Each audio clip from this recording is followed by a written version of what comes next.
Women keep women single. Ooh. Because it's all throughout our culture. Go back to In Vogue when they had that little lead in. What's going on, girl? It's so and so. Oh, you should just leave him. You shouldn't put up with it. Ain't no man worth all that. Ding dong. Oh, I gotta go. That's Kevin. See, when the woman got a man, it's always the single friends that tend to be on the outside telling that what you should and should not accept. But you ask her, tell my wife to come in here. Where's your wedding ring and your husband? So you get women who at the 1 minute, I love him because he does everything, but you got a woman in there. Yeah, he's trying to control. Girl, that's what this is. Oh, that's what that is. Oh, that's narcissistic. Get my wife in here. Get my damn wife in here. The thing is, misery loves company. It's so true. If you hate your life, you want to ruin everyone else's life around you. That's why these single, unhappy women like to talk and like to ruin relationships of other happy people. He won! Baby, that's what he wants. Because he got Fantastic Four, baby. Yeah, I don't know what's going on with that. Apparently, the guy started talking about PJ Tucker and she didn't like that. And then he was just screaming something about Fantastic Four. I don't know what that is. It's a terrible movie, but I don't know what he meant by that. And then when she threw the water on him and he threw it back, people started attacking him. But she started it, of course.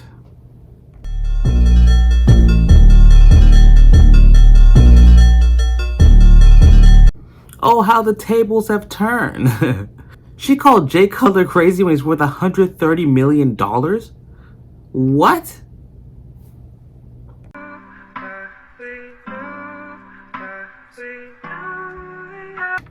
Of course, fellas, we all know how sus that is. You have time to text but not FaceTime? Very weird and interesting. Now, I'm not saying it's a guarantee, but it is an interesting sign. Just letting you know. A hot girl goes to a bar and she gets hit on 10 times. She can go home and sleep like a baby and not hook up with anybody. But if she goes to the bar and nobody pays attention to her and nobody talks to her, then she almost has to hook up with somebody to feel validated a little bit. So these are kind of situations where there's just so many girls that nobody was hitting on them, nobody was being aggressive, and the girls would come to the guys. So it's kind of like a setup thing. I don't think women care about men's mental health. Majority of women expect us to hide our emotions and just go with what a woman say and do on earth. Remember that I hate men trend that went around? How come there's no I love men trend? Exactly, because y'all hate men. You can't make this up. Y'all heard it. This society taught women that a man should accept them as they are without them changing anything up in life. That doesn't make no sense. Give them what they want, let them get all the attention on all of the social media platforms. And just leave them alone. That's what they want. But this society teaches women that you guys are just the shit and men ain't shit. Say it loud to the ones in the back. A good man is how you conduct yourself and how you talk to people and how you treat others, not based on your fucking money. Now, this is what I call a reality check for women. Just because you're getting attention from multiple men does not mean they want to marry you. Just because you're getting a lot of likes, comments, shares off of your social media does not mean they want to marry you. This is what it means. I'm gonna hurt somebody. I'm gonna hurt somebody. Majority of men just want to beat your guts in.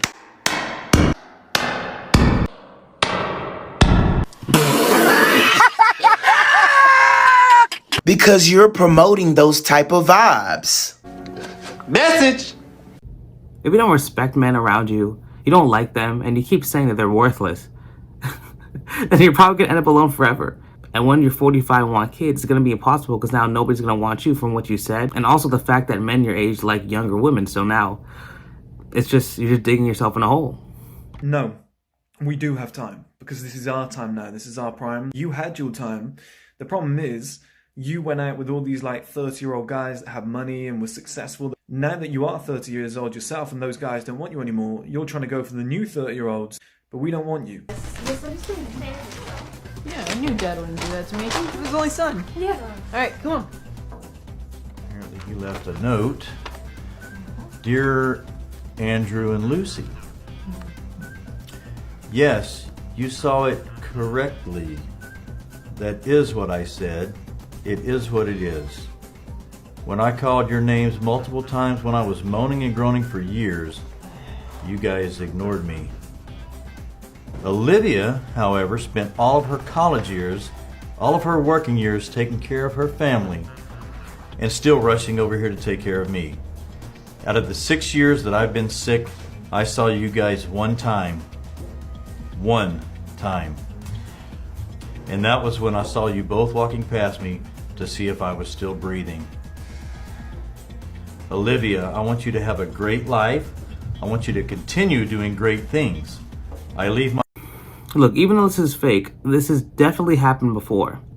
If they treat you like that and just waiting for you to die, then they don't deserve the fruits of your labor.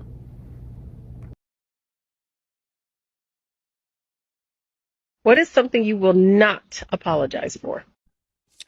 I want to apologize for bringing awareness to men's mental health and various issues that men face that no one ever wants to talk about, such as body image issues, being the victims of domestic abuse, sexual abuse, having to deal with various other struggles that for years we've been conditioned to not talk about. I've seen a lot of content from other people talking about, how frustrating it is to see all sorts of men's mental health groups popping up and podcasts and guys like myself talking about content. Why? I mean, you tell us that we need to open up. You tell us that we need to know it's okay to not be okay. You tell us that we have to express our emotions, but when we do, you get upset. You call us toxic. You call us fragile. You say we're full of privilege. We have male tears. So which one is it? Okay, you can't have it both ways. It doesn't work that way. So I will not apologize for bringing awareness to men's mental health. Okay? I've said this before. I could talk until I turn blue in the face, man. I could talk the stitching off Levi's. Okay? But there's guys who can't do that. Okay? But if me putting up a video, me putting up a post, sharing something, and some guy sees it and he relates to this or to what I shared, then thank you. God bless them. Okay? Because guys need to know that, hey, just like them, there's other guys who have their share of struggles. Okay? And for you to get mad that a guy chooses to create a podcast or he chooses to create content on TikTok or other social media platforms, you're not upset that we're doing that. You're upset that we're finally expressing ourselves. And you're worried that we're going to say, hey, I have problems with my spouse. I have problems at work. I have problems with my diet. I have problems with my finances. I struggle being a good dad. I struggle being a good husband. And you don't want to hear that because you're worried that somehow we're going to implicate you. Okay? And this isn't an attack on anyone in particular. This is me bringing awareness and attention to an issue that needs to be talked about. Because again, you all talk about guys need to know that it's okay not to be okay. Guys need to know. Guys need to know. Guess what? Guys know that plenty. Guys know that they could talk and they could express themselves and that they could open up. But they choose not to. You know why? Because they're sick and tired of being ridiculed and dismissed and told that, hey, your issues aren't as valid because you're a guy. Stop your crying. Stop your whining. What do you have to be upset? Guess what? It doesn't happen as often to men. Okay, so I will not apologize for bringing awareness to men's mental health. Thank you. Just like men, women need to be held accountable for their actions. If you're going to go out there and ruin a man's life and lie about things that are very, very serious, and this has been a topic for many years now, but if you're going to lie and you get caught lying, then you should have to face the consequences. Whatever jail time they would have gotten, you should now get. And some people are like, oh, well, that'll stop women. It'll prevent them from coming forward. No, it won't. It'll stop the liars from coming forward. And that's what we need. We need more accountability across the board, not just with this, but for everything. What if us women turn the tables on the men and start sending them unsolicited badge pics? Ma'am, that is not going to go down how you think it is. That's going to have the exact opposite effect.